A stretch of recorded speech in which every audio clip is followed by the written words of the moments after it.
Hello again, watch friends. Welcome back. As watch collectors and enthusiasts, we often hear the term Grail. But what does that mean? Or at least, what does it mean within the context of a watch enthusiast? The dictionary defines Grail as, according to medieval legend, the cup or platter used by Christ at the Last Supper, and therefore the object of knightly quests. First used in the 14th century. Alternatively, the object of an extended or difficult quest. The latter definition is probably apropos here. So let's think about it for a minute and ask ourselves a few questions. First, is a Grail necessarily unobtainable? The way most watch collectors use the term, I think that would be the case. Often the caveat of winning the lottery is offered when speaking of a Grail watch. So in their mind, acquiring that particular watch will probably never happen. So unobtainable, yes. Unavailable, not necessarily. Other watch collectors use the term a little more loosely. For them, a Grail watch is something to save up for, regardless of how long it might take. This could be any watch which they would like to have, but just happen to be out of their current price range. A common occurrence which is relevant here is that of my own watch collecting journey.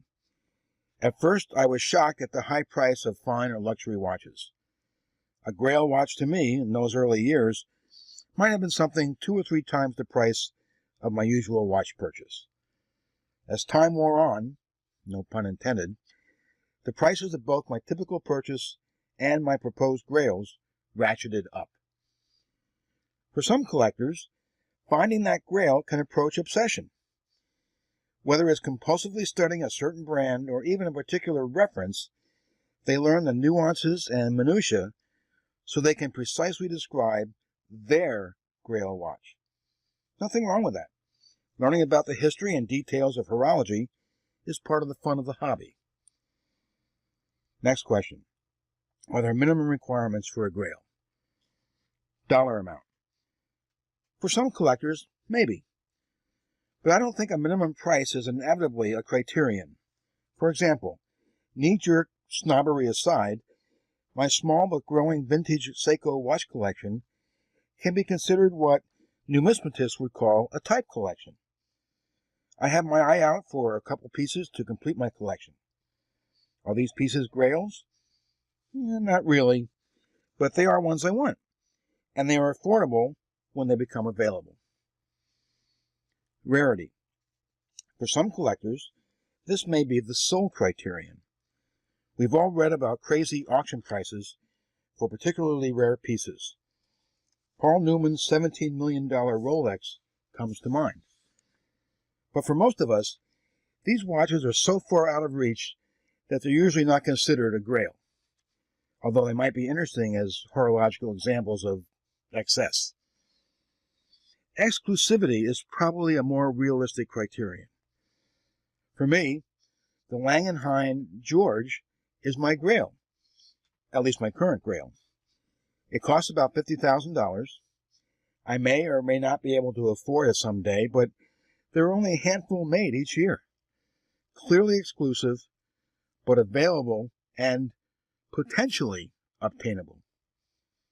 There may be other criteria for choosing a Grail watch, and I'm sure you can think of a few more. Can you have more than one Grail? By strict definition, there was only one Grail, which was the focus of the knights in medieval times. That doesn't mean you can't have 2 Grails, but I'm not sure that makes sense. Perhaps we need another term for watch or watches that are not fundamentally Grails, maybe just short of a Grail. How about pinnacle watches? One Grail, multiple pinnacles. What do you think? And it should be noted here what many watch collectors already know. Your Grail watch, the Grail, may change over time. This could be due to your changing aesthetic preferences, your ability to actually afford a particular Grail, or just the fact that you've learned more as part of your horological journey. Final question. What do you do once you obtain the Grail watch? If you got your hands on such a watch, what would you do with it? Would you wear it but never sell it? Chances are it would be the kind of watch you pass on to your children, or take with you to the grave. And how would future generations view it? This is how Patek Philippe markets their watches, as heirlooms. Or maybe you wouldn't wear it, just fondle it, admire it, almost like a piece of art. Maybe you'd put it in the safe, a safe queen, if you will. This seems appropriate for a truly rare or very expensive piece.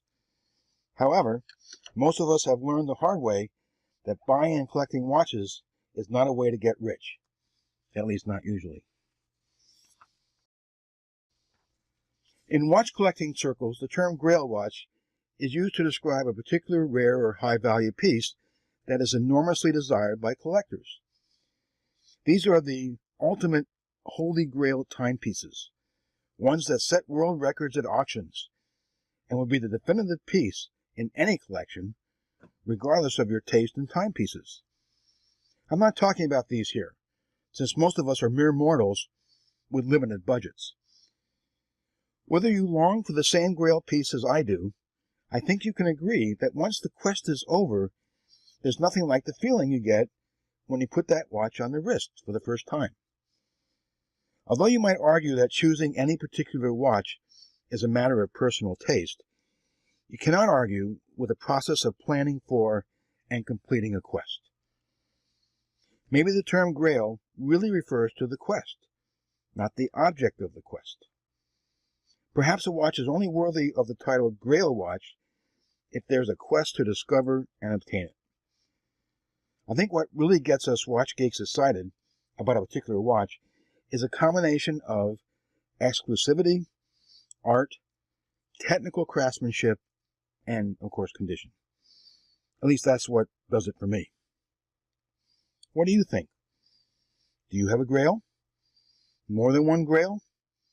And how do you define a Grail? Share your thoughts in the comments below.